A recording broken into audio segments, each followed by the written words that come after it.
ఆత్మస్వరూపులైన పార్వతీ పరమేశ్వరులకు, గురువులకు, పెద్దలకు నమస్కరిస్తూ శ్రీ భగవద్గీతలోని 3వ అధ్యాయం నుండి 28వ శ్లోకం గురించి కాస్త విశ్లేషణ ఇచ్చుకుందాం. అవి ఏమని చెప్తున్నాయంటే, తత్వవిత్ మహాబాహో గుణకర్మ విభాగయో గుణాగుణేషు వర్తంతే అతిమత్వా న సజ్జతే అని తెలియజేస్తున్నాయి.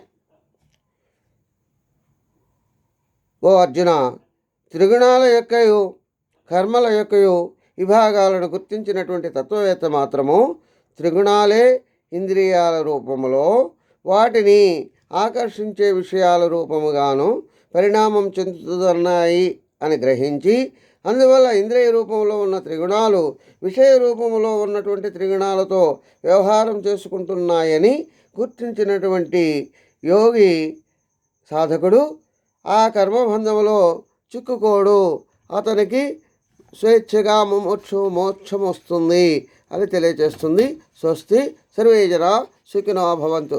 ఓం శాంతి శాంతి శాంతి.